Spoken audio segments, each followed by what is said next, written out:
It's been a long, hard season. I'm feeling weary to my bones. I guess that's my reason. I've packed my bags and now I'm gone. Somewhere between the sun and the deep blue sea, that's where you find me.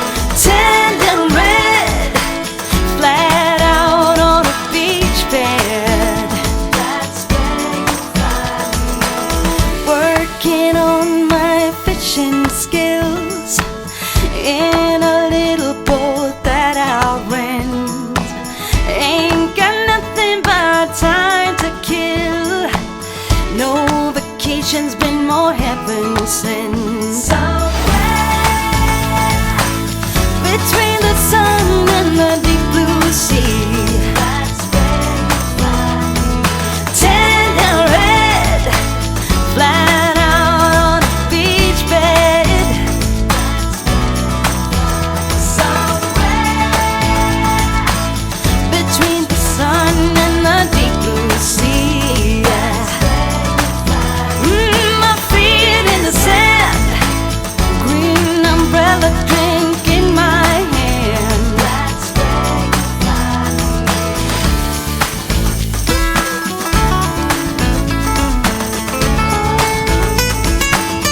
We specialise in photography and filmmakers. Yeah, as an example, last year was with Paul O'Grady, Dan Snow, Jules Holland, Harry Hill. You know, over the years we've done all the BBC channels. We do a lot for foreign channels, even Russian television, German television, all sorts of stuff. You know, we specialise in artists with all this. I'll put it arty-farty stuff. You know, I'm not.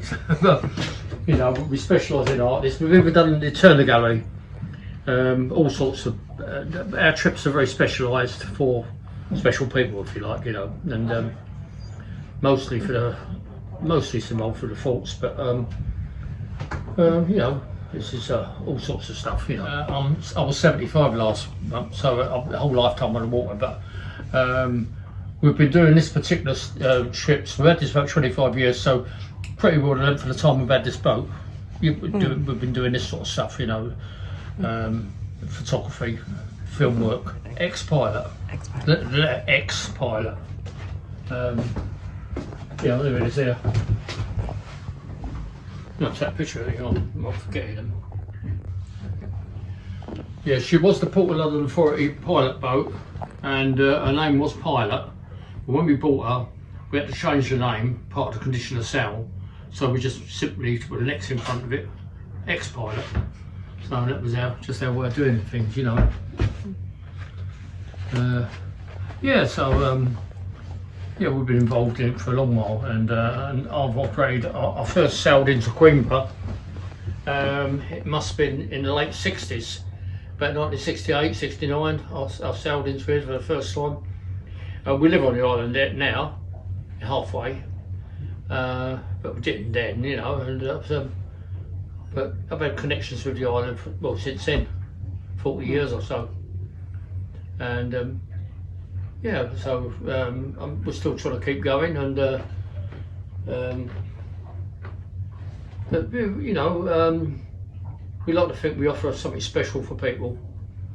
We do silly stuff, stunts for film companies, and we do. We've had we did a lot of stuff a couple of years ago for American television. We took out National Geographic, History Channel, Drain the Oceans. Earlier on this year we did the Antiques Road Trip.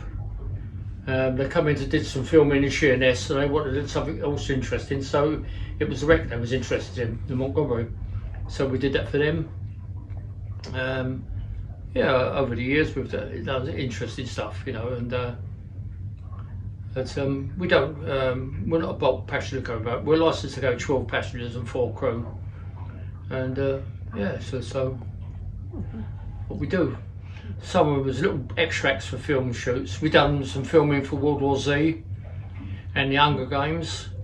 So, you know, little bits and pieces, silly stunts for various television companies and adverts, Red Bull. Yeah. We had Neil Oliver on board for Coast once. He was a lovely man. He was really, really good. And we had Paul O'Grady on last year, who was exceptionally good. We had Paul O'Grady. He come up to Wolfpack with me. Come upstairs, I'll shout at Wolfpack.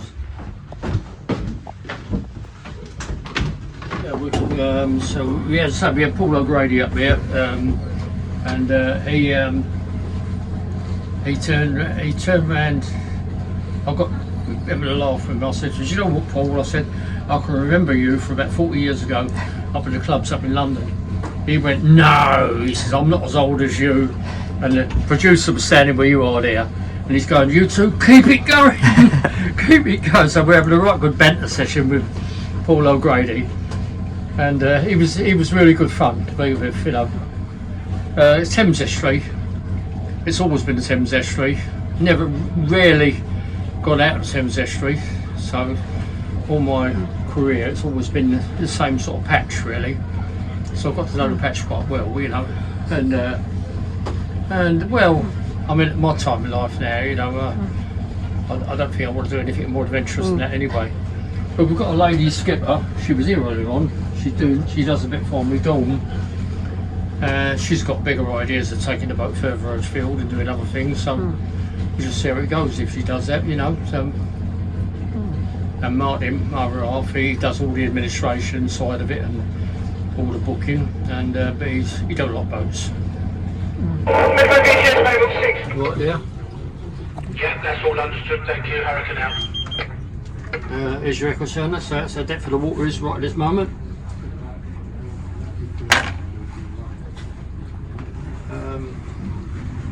The secondary GPS here.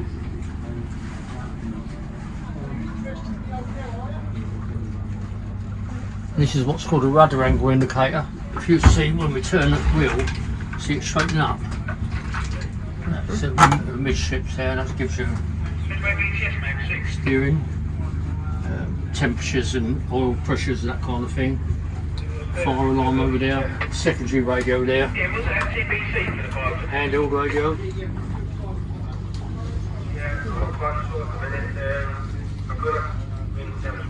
And that channel that's on there is on channel 74, which is Midway VTS, Vessel Traffic Services. They're really, for effective purposes, police the area. So anybody commercial operations going on, you have to report into them, and then you report it again when you've returned, so make sure you return safely, you know. Yeah, so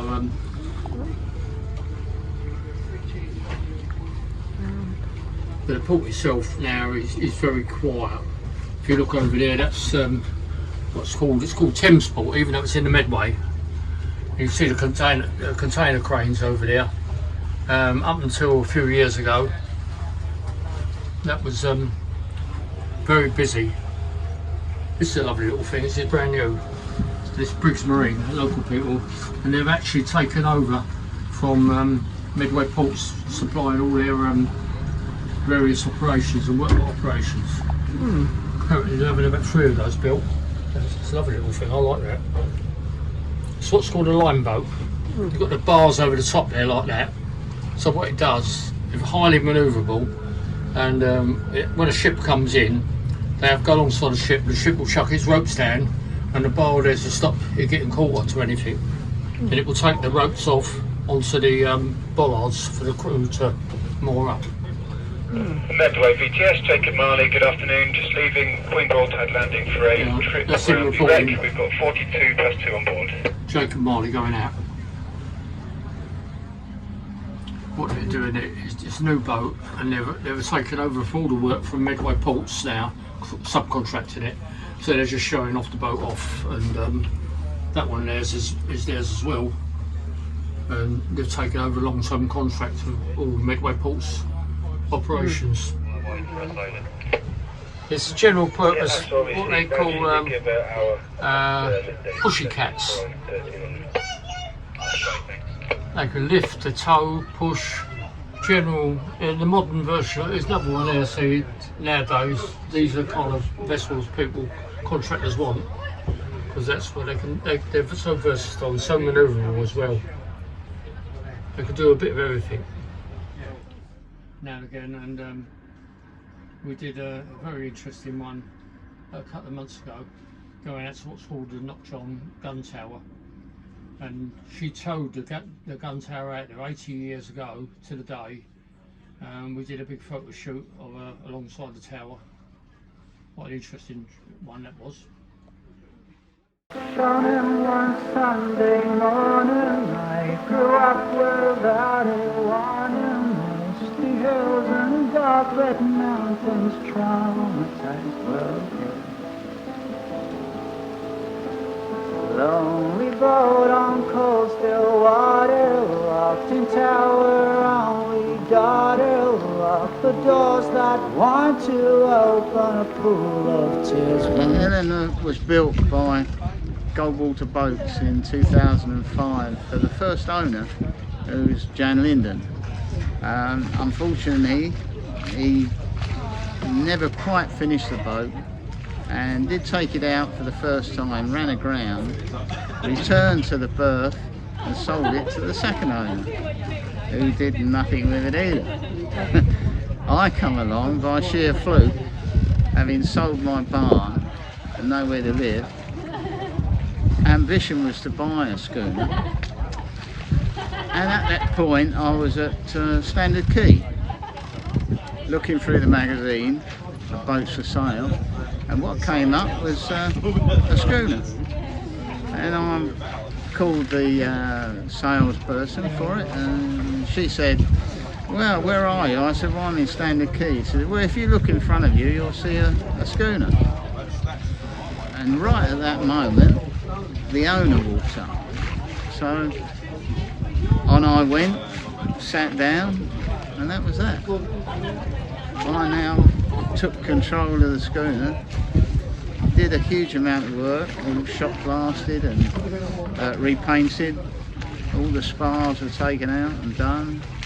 And over the last 12 years, we've improved it to the point that it now sails first class. My ownership for 12 years. My navigator has sailed with me for 12 years. And we do, in the 6 months of the summer, apart from about 4 weeks of maintenance, 5 months of sailing.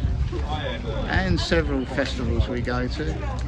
We did used to go to the Faversham Nautical Festival, but that's been abandoned, unfortunately. And we now got Broward sails on the main, which is exactly like a barge, but it means we can kill the sail in about 10 seconds. And when you get a sudden wind squall, you want to get rid of the sail. It's long keel, 20 tons. It's only half size, so the picture you see, the original was actually twice the size and almost twice as wide, and was used for fishing off the American coast and also for smuggling. At its time it was a really quick boat, and the smugglers, obviously they wanted to avoid the customs excise as much as possible, and this was sort of boat, and it could tack. You know, where a lot of custom boats were not that fast, and this could outrun them. And that's a control station. Above it is an old compass, which is actually 1947 wartime compass, which is only 5 degrees out, which is not too bad. Below it is the Raymarine chart bottom, which allows us to chart our journeys around the southeast coast with safety. Next to that is a depth sounder, which all vessels need, especially a vessel of this size, because it's 2 metres deep draft. And being on the southeast coast, it's full of wrecks, shallows, sand, mud, rocks.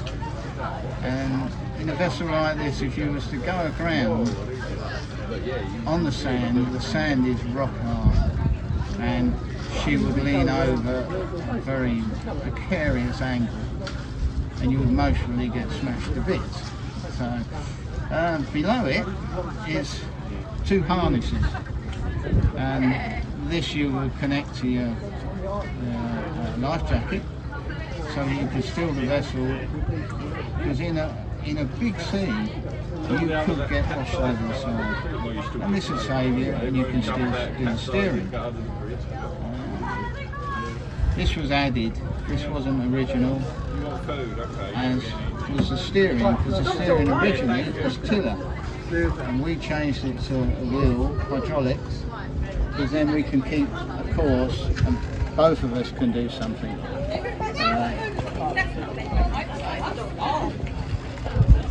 This is technically not a ship, but because we can put a dinghy on deck,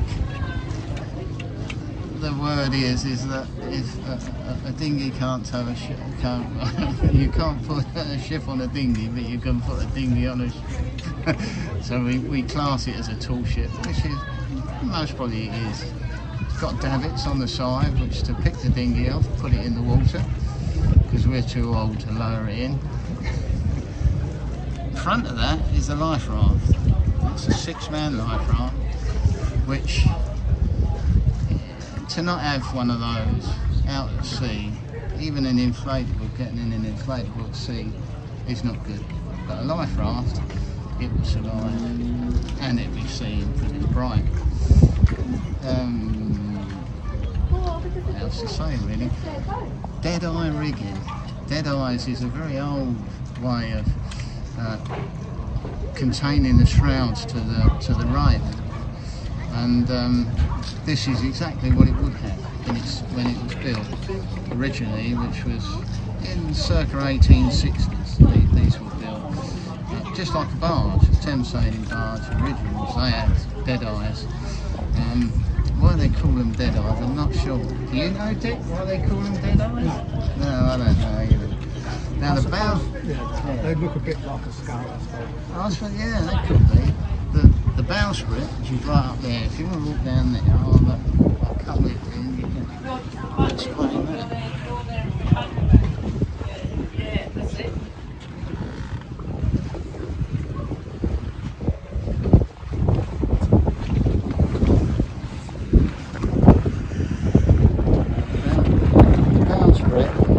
We've got a bowsprit and a jibboom which extends out with a bowsprit length on here 4.5 metres.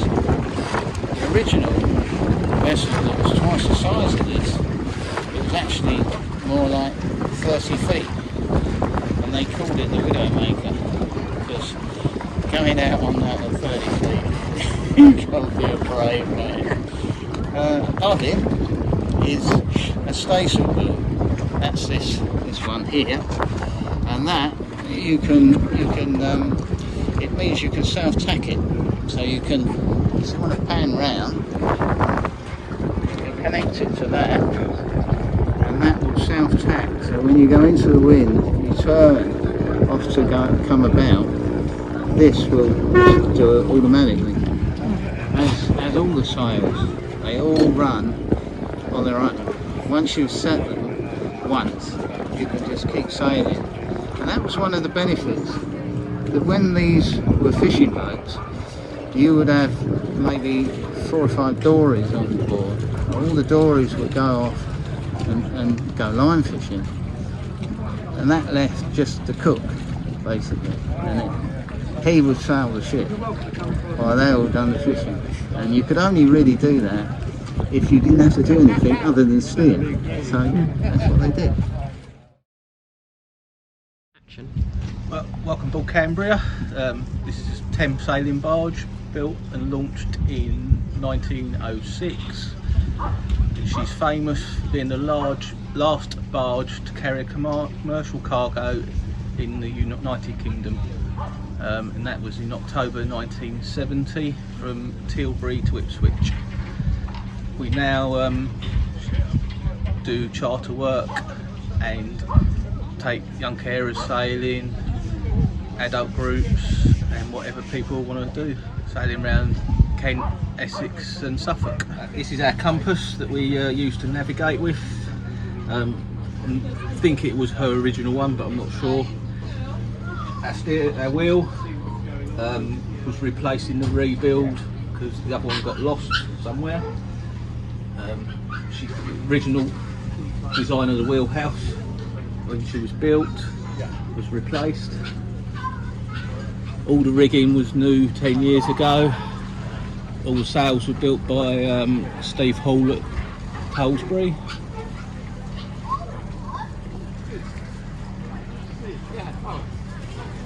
And the barge was rebuilt by Tim Goldsack at Faversham and relaunched in 2011.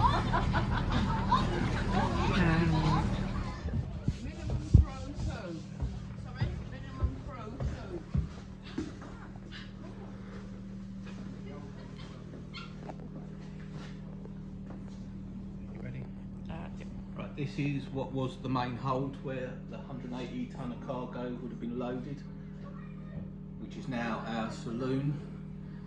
Then forward in the forward hold we've got galley and accommodation.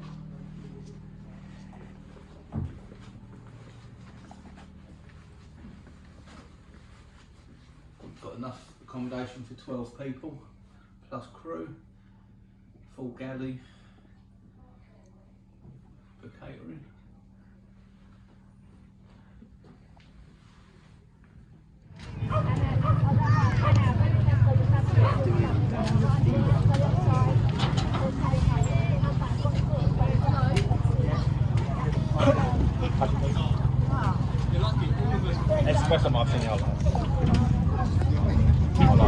Hi there, yeah, my name is Nick Ardley. I'm a local sailor from Essex, born and bred in Kent, brought up on a Thames sailing barge, of which there are a couple here today. I got into sailing very early in my life and bought a cruiser just after I got married in 1978. Introduced my wife to the water and we've never looked back.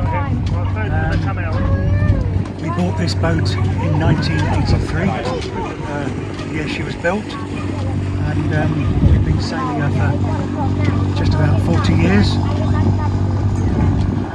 Some years ago I was retired from the Royal Fleet Auxiliary as a marine engineer officer, and I was fumbling around what to do, and I started writing about my childhood on a Thames sailing barge called the Mayflower.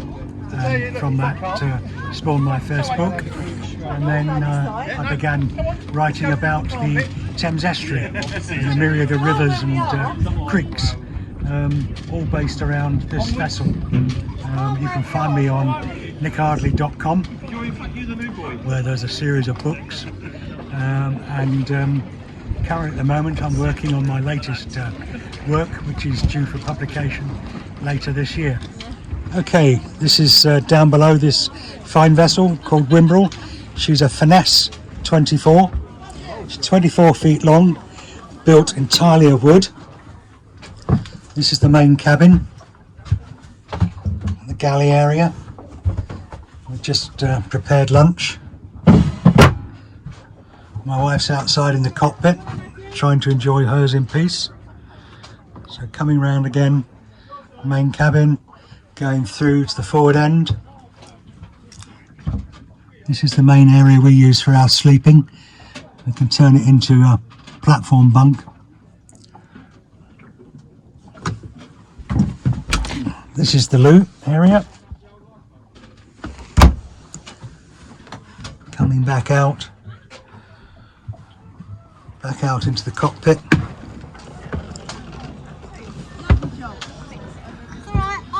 And looking up the rigging, she's a Bermudan sloop, a single head sail and one mainsail. Very comfortable boat to sail on and live on during the summer. The man you met over there, that was Graham, and we are two of the crew of the Steam Tug Challenge. She is the last working steam tug on the Thames. In 1973 is when she retired and was put up for scrap. Fortunately, she was saved and for the next 25 years was at St Catherine's Docks. Then in the same year I was born, in 1994, she was saved and was restored. And then 2 years ago, the current owner, Chris, bought her, and we are once again restoring her because she was in a bit of a dilapidated state. She is running, and she has been running almost constantly for the last 2 years. It is lovely. Vessels like this, as long as they're running, they live. You guys going to come join us as well, eh? Yeah? 1, 2, 3, 4, 5, 6, 7, 8, 9, 10. Right. We may be breaking people up into packs at points, but we're okay. So, we're going to walk along here first, guys. There's a door here that I'll leave open in a minute. Feel free to have a look in there. It's the toilet and the shower. It's modern. It's flushing. It's got heated water. There you go. They've also got some over there. They probably work a little better. And then there's another door. I'll stop. I'll give the guys brief, and you guys can walk along, and you guys can look, and then we're going to walk to the forward winch, okay? And then we'll go from the forward winch to the saloon, then from the saloon to the wheelhouse, then to the wheelhouse to the boiler, engine room, and then back up on the rear deck to go have lunch, or whatever it is time of the day is. So, you two leading this lot, are you? Hang on, is anyone wearing high heels? Good? High heels not allowed on board? There you go. If you want to see fantastic luxury, feel free to look in here as you come past. Thank you. Don't bother looking in that door, there's only life jackets.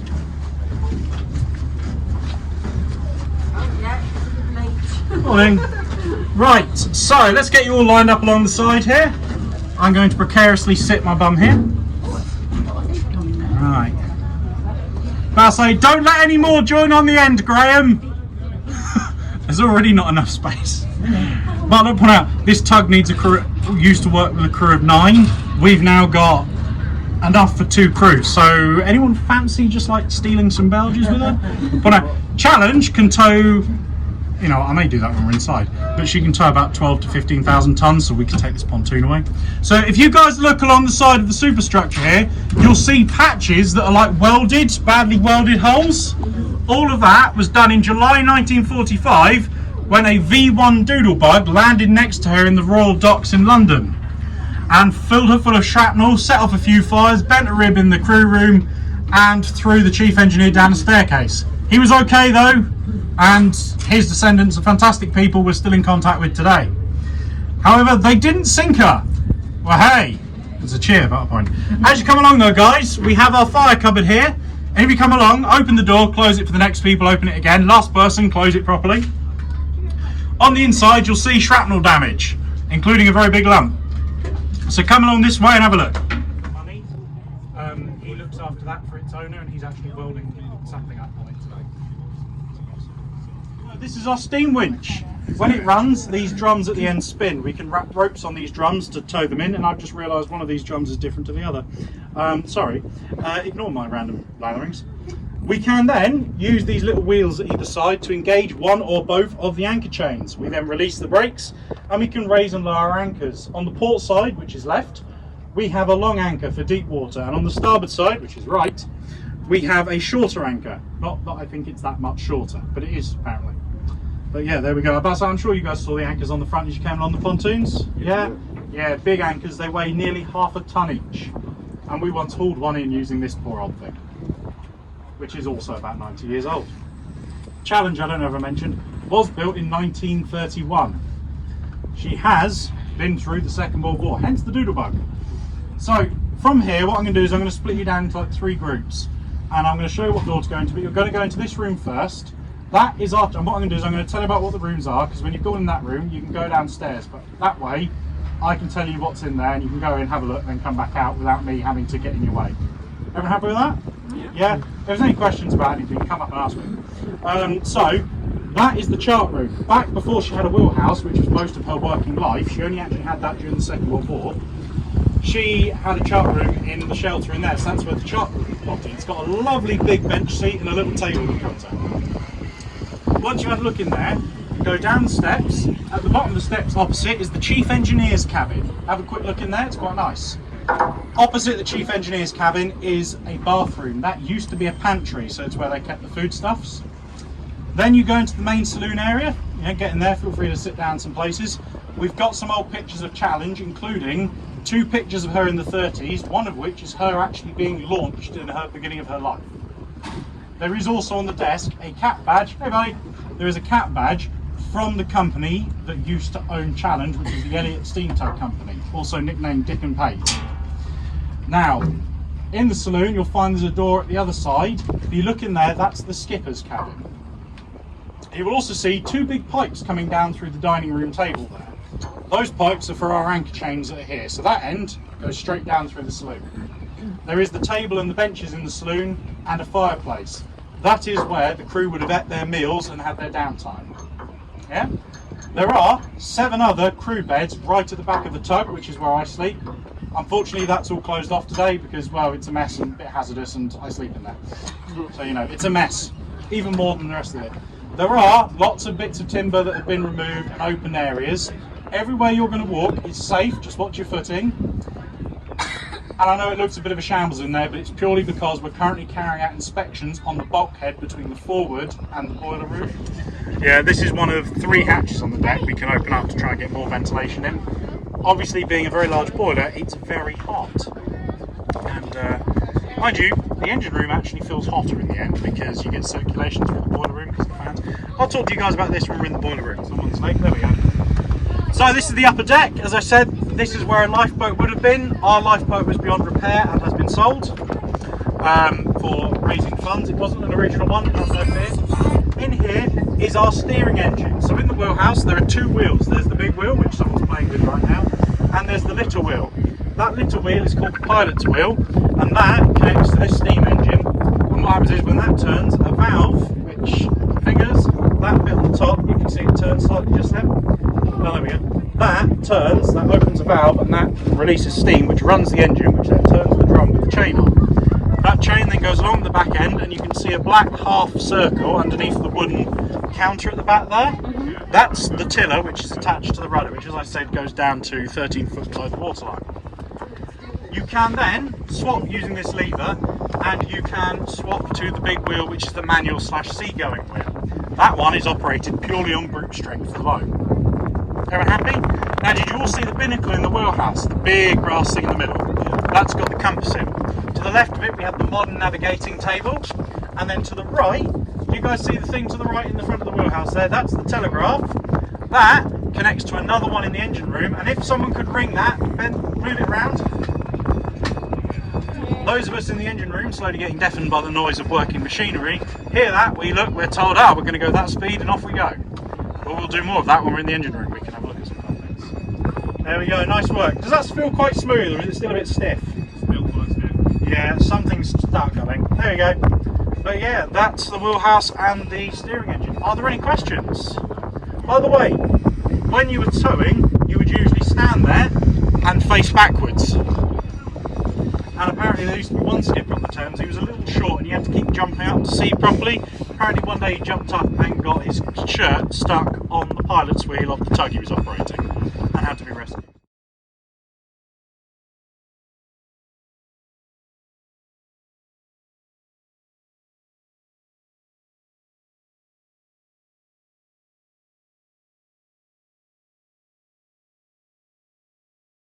Our 12, 13-year-old new, very modern boiler. It's amazing. I say hello, Rosie.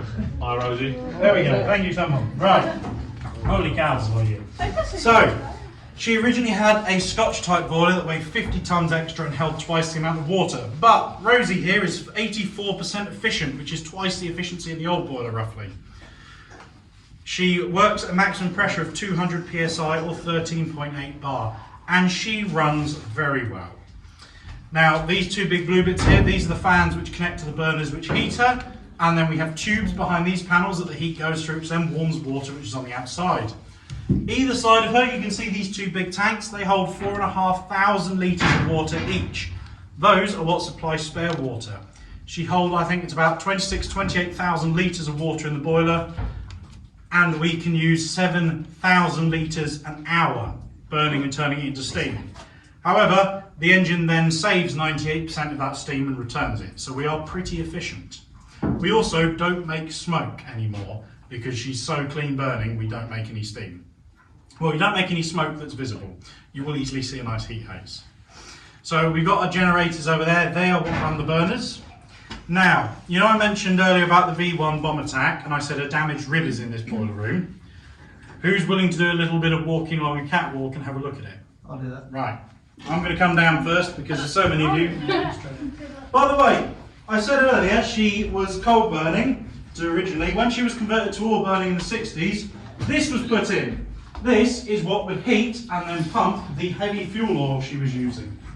This does technically work, but it doesn't need pumping anymore. We have Monster. Excuse me. Not used to this. There's usually like 2 or 3 of us in here.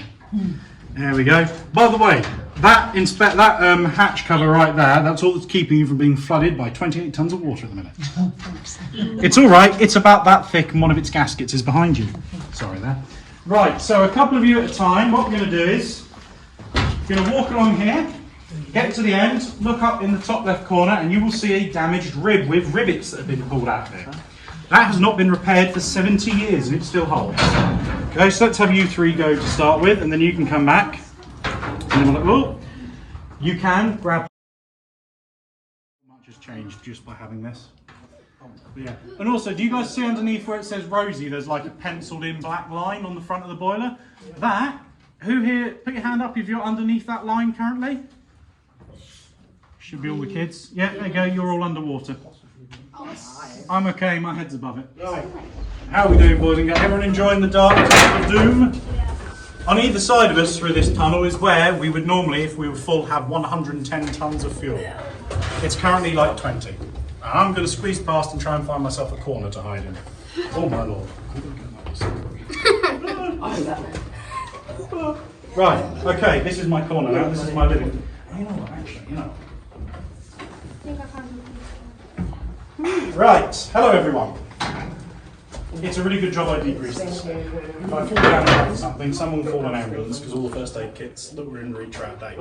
Right, by the way, what you heard ringing, that's that telegraph. Okay, so in this room we have 5 steam engines. We have our steam power electrical generator just there, which, who wants to take a guess how much of our ship, when that's running, that can power? Most of it. Most of it? Any other guesses? All of it. No, that light bulb. That's all it's wired into at the minute, because that needs rewinding. Our intention, hopefully, is to rewind it to 240 volts. We're going to have a big bank of batteries, so when we don't have to have a generator running to have power on board. Basically, it's kind of that modernised to keep preserving it, despite what some people disagree with us. So, we also have our 2 silver pumps over there. Have you guys seen those? Those are our general service pumps. Those do pumping water around different parts of the ship. We also, next to them, have a small pump connected to a big green thing. That is our circulating pump. That pumps seawater through that big tube at the back called the condenser. When the steam is finished in the engine, the condenser returns it to water, of which we recover 98%, and then we send it back to the boiler, which is why we don't run out of fuel after 20 minutes. Run out of water after 20 minutes, I mean. So, when steam comes in, it comes through this pipe here and through that regulator valve. To open that regulator valve, you turn it as you're looking at it clockwise. Would someone like to turn it clockwise? There we go. We are now roughly at half ahead if we had steam. Now we're full ahead. There we go. Please don't do it anymore. We're at 200 psi. I'm kidding. The steam at the other end. But that is how we control it. That would then go into number 1 cylinder here, which is above this brand new piston we've had made. Look at it. It's shiny. It's lovely. The old ones, because of their age and because they were abandoned for about 25 years before the previous trust restored her, they're a bit corroded, so they cheese grey to the white metal bearings, bushings, so we have replaced that. It's lovely. It's a pain in the ass to get in, but it's lovely. So, steam goes into the smallest cylinder, which is the high pressure cylinder. Then it goes into cylinder number 2, which is slightly bigger. Then cylinder number 3, which is even bigger, because at that point the steam's lost lots of its power, so it's expanded as well, so the bigger the piston, it's easier to push. Then it goes in the condenser, which I've already discussed. These littler pistons, next to all of them, these are how we go forward and reverse. These are Stevenson links, and they're attached to the eccentrics at the bottom. At the minute, we are in reverse, and I know this not just because I put it in reverse, but because this lever is facing me, and these links are forward. If we had steam, I'd push it that way, these would go ka-thunk, these links would go backwards, and the valves inside the engine would change, and the engine would change direction, because what it does is it puts steam into the other end of the piston, thus making the piston go backwards. Everyone happy with how that works? Yeah, without getting out a lot of engineering books, I couldn't give it to you properly technically because even it confuses me. And that's how the engine runs. The fastest we've had her running where we recorded her is 98 revolutions per minute, and we were doing about 14 knots. We probably had a little bit of tidal help, but not much. We have actually put a full 200 psi into her before, and the engine will rock side to side. We did not do that for very long. But it's interesting to know that she can take 60 psi more than what her full head speed is supposed to be. This lever here, who knows the term top dead centre and bottom dead centre? Yeah. No. So, do we see the middle piston? It's directly straight right down to the bottom. That's bottom dead centre. Top dead centre is the opposite. If number one piston stops in TDC or BDC, she won't turn. So what you do is you use this lever to send steam to piston 3, which will then move piston 1 and the whole engine, and then she takes up and starts running. Pretty cool, eh? Simple. And when she's gone through, like she was after our 30-hour trip from Southampton, she runs so smoothly. It's like warm butter. It's so smooth. Take her down to slow, put her in reverse while she's still going slow, because she can do that at slow speeds, just swap between directions. Turn that wheel, like that, she's already full ahead, which is amazing when you're manoeuvring. You can just immediately, once the signals come through, which is what takes the time, and you've done it, she just runs, the warmer she gets, the smoother she runs, and it is absolutely fantastic. I cannot describe how fun it is running this engine when she's really warm and she just responds on the spot, and you can just turn the lever, change direction, change it the other way, turn speed. Makes driving cars look rubbish. In fact, it really does. So how many are there of you guys when you've moved it up from Southampton or wherever? There were 12, 13 of us on board. Right, so you've got the captain or whoever? So we would have had a couple of helmsmen. We had the owner, Chris, who can do everything. We had 3 or 4 shifts of 2 engineers at a time, or 2 engine room operatives. So I was on one shift with my other half. Then we had, it was 3 shifts of 2. Then we had Paul and Duncan, and we had Lucy and David. Then we had other passengers on board. Someone was doing some filming. 2 people doing filming, and then the others were there for a jolly and also to do our lines and ropes and act as reserve crew. When she was a working steam tug, she had a skipper, a chief engineer, a first mate, and then that is 6 other crewmen. 7 of which, including the first mate, live on the other side of that bulkhead, which is where I sleep. And then you've seen the other 2 crew accommodation for the chief engineer and the skipper. So yeah. Wow. And it's hot down here, it's really warm down here now, so I'm guessing when these are going it must be unbearably hot. So it does get very hot in here because there's a lot of steam and heat. Go in there though and you stand in the right place, you do get nice ventilation because those big burners on the front are drawing air in. This doesn't get quite as much ventilation, but when it's not raining we do open up the windows at the roof, which helps quite a bit. And we have our fan in the corner, which for a small period helps. And we also, like when we did Southampton trip, we were basically doing 2 hours on, 4 off. So you were spending plenty of time up in the air, which really helped because a lot of time. Was it 3 hours? Oh, whatever. It was several hours on, quite a lot.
Everything goes straight into her or stuff we bought or need to buy.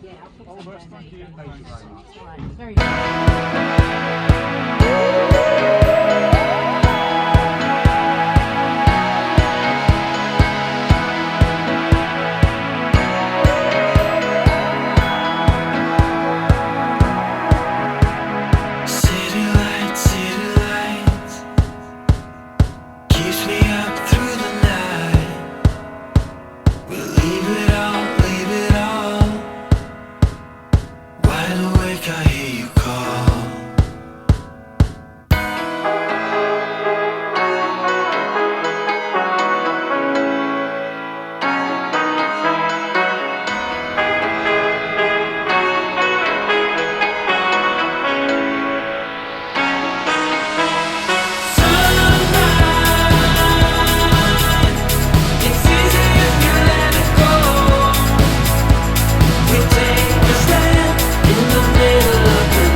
the music play, 'cause life is still a mystery.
Always on tonight.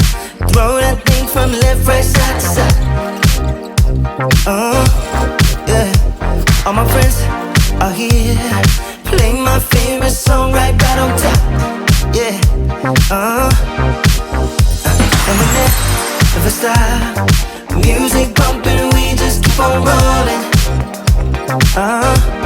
Yeah. No, we never stop. Shake, shake, shake your honey till the morning. Let me hear you say I'm ready. I'm ready. Come on, now slide, slide, slide to the bar. Shine, shine, shine like a star. Let me hear you say I'm ready. I'm ready. Come on, now slide, slide, slide to the bar. Shine, shine, shine like a star. Yeah, I said I wanna see you slide, slide, slide.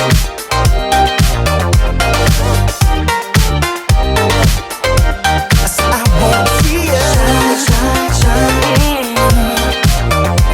Always on tonight.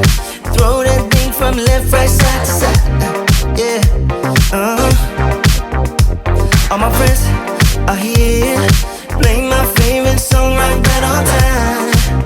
Ooh, and we never stop. Music pumping, we just keep on rolling. No, we never stop.